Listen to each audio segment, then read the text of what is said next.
Today we are going to attempt to do more work on the dresser. I started on, what's today? Thursday? Oh wow, did I start on Monday? I have to do a little bit of cleaning of the Citra strip that I applied to it. I put some the mineral spirit on it. However, it didn't get all the gunk off. So I'm gonna have to take a trip to Lowe's to find a little brush to clean the detailing and to get that all cleaned up. So y'all stay tuned. I just left the gym, so I'm gonna go and freshen up a bit, change into some clothes, because who wants paint on their clothes? We're gonna try to do some painting today and start the process of getting this dresser refurbished. Stay tuned.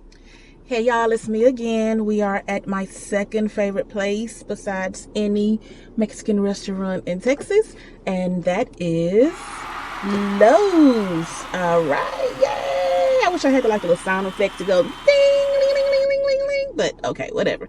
Anyway, so we are here to purchase some brushes to clean up that paint and the gunk and the junk on the desk, the dresser I'm working on. So stay tuned.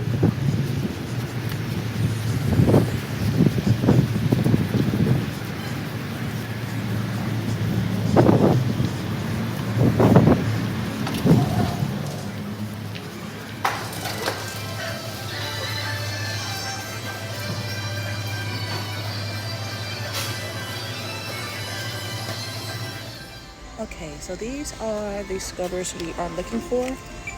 Something like this. And this coarse part is really made of steel. And we got some bristles here to work out that gunk. So, yeah, I think we found what we're looking for. We're going to purchase it. All right, here we go. Okay, y'all, it's me again. I'm going to show you guys some sandpaper, where I get my sandpaper, which is Lowe's. If you want to know more about it, here we go. The smaller the number is, the stronger the grit on the paper. So this is really, really, really coarse. Once you get higher in the number, you'll find a more smooth surface on your sandpaper. So the smaller the number, which we say 60, is the more coarse, and the higher you get in the number, that's the more smooth. So for instance, if you have something that's you just want to like scuff sand, like a paint, like you're doing chalk paint or what have you, you would do a 220 grit, which is this, and just take that first layer of paint so you can go over. Because what I do when I do my chalk paint, when I paint my furniture, I would do a one coat, and then I would do a scuff sand, meaning I would sand off the top layer of that, wipe it clean, and do my second coat, and that creates a very smooth paint job on your piece of furniture. So I need to purchase some for my dresser once I'm done. I have an orbital sander, so that's a circle sander. So I'm gonna buy the sandpaper that will fit that. All right. Okay, y'all, it's me again. One more thing. Yesterday I gave you guys some examples of paints.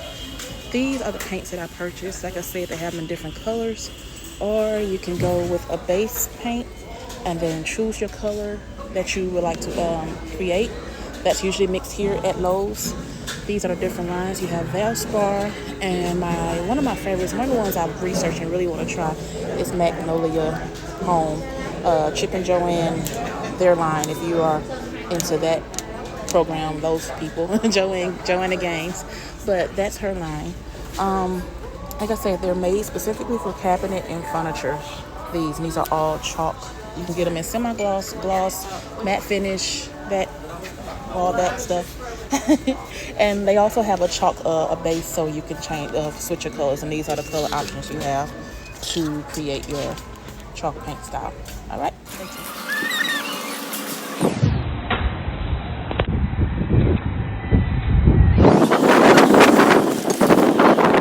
Hey y'all, I'm back. We made it out of Lowe's.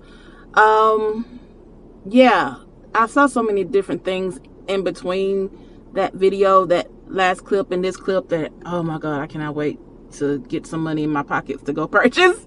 But anyway, I'm also gonna give y'all a tour of the different ways you can paint your furniture. So that's coming up one of these days soon. Just stay tuned. But I'm gonna go grab me something to eat because I am famished, went to the gym, went home, showered, changed clothes, came directly here. So I'm gonna go find me something to eat, and then we're gonna link up in a bit. Okay, stay tuned.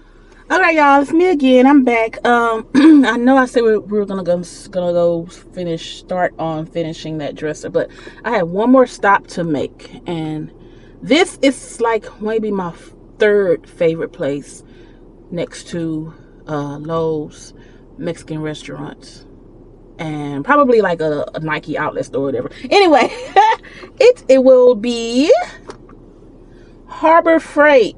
I don't know if you guys can see that. Harbor Freight.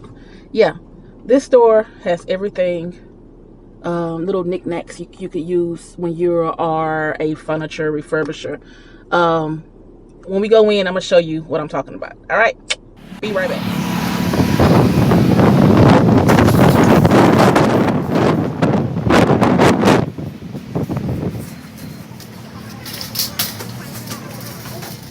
So as you can see here, you can find your orbital sanders, what I was talking about earlier.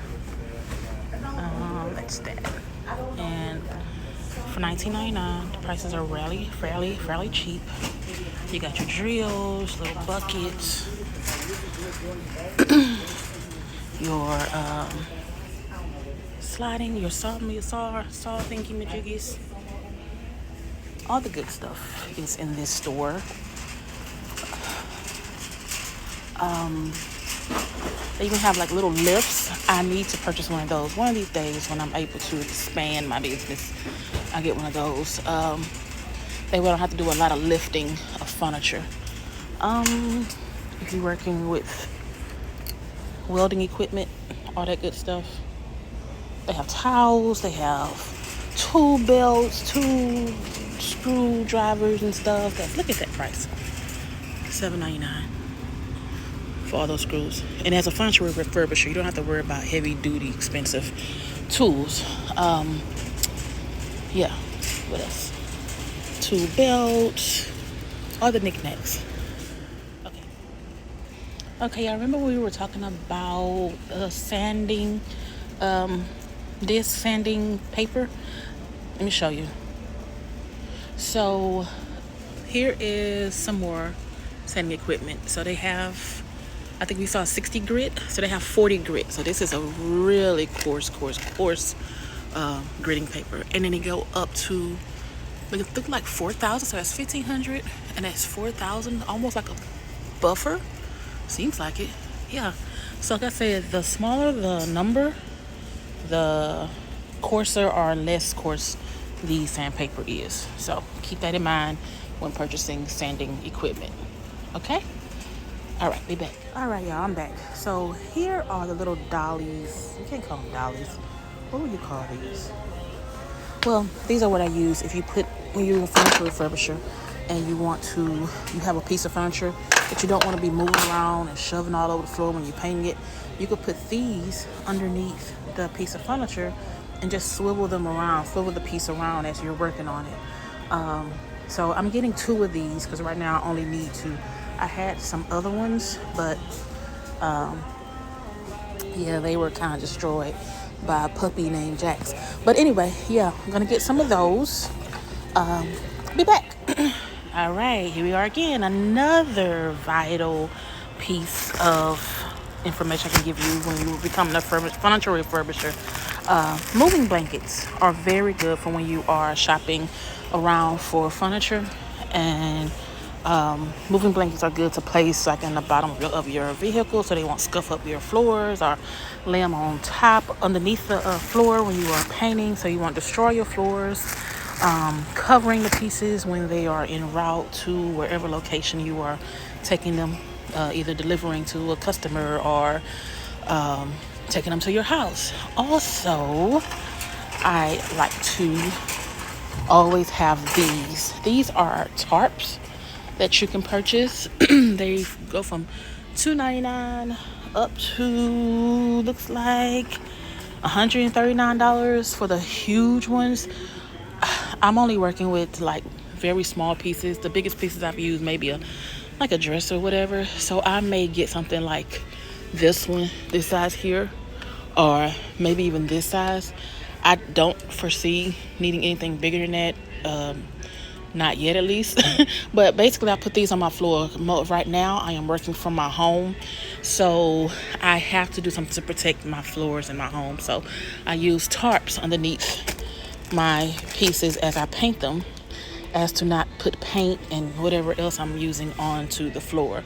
So yeah, these are good to have as well. Yeah. So they have all kind of sizes. This is for more your industrial side, 30 by 40. I don't know who the hell gonna be using that, but yeah. But if you need them when if you're aspiring to be a furniture refurbisher, then hey, go off, sis, bro. All right, y'all. So I'm going to end this video. I think, who knows, I may see something, but I'm going to end this video, and then we're going to go home and start on cleaning that piece. When I see y'all again, we will start the painting process once I clean it. So I think this video kind of went over what I expected it to be. So yeah, I'm going to see y'all later. All right, love y'all, later. Okay, y'all, I know I said I was going to be done, but I have something to tell you guys. Okay, so when you're shopping for equipment for when you do any type of crafting work, you can bargain. Like, what I do is something I'm passionate about, so I don't spend a whole butt ton of money on stuff, right? For instance, I went to Lowe's. You guys were with me when I went to Lowe's, and I purchased this brush here. And I don't know if you remember, I think I have to go back on the video, I'm not sure, but it was like $4.99 for this brush, right? Okay, so I go to Harbor Freight and I find a detail brush set. Look at that. I have the same thing that has, but multiple ones. This was $4.99. So girl, what do you think I'm about to do with this right here? Yeah, take it back to Lowe's so I can get my little, what's tax? 8.25%, $5.32. I don't know, whatever. I can't think that fast. I'm not a math major. But yeah, I'm taking it back. You guys, you don't have to spend a ton of money on equipment when you are a furniture refurbisher or whatever you're doing. You don't have to. Like, yeah, save your money. Like, I'm gonna take that $5 and get my eyebrows threaded. Oof. Anyway, all right, y'all. Love you. Bye.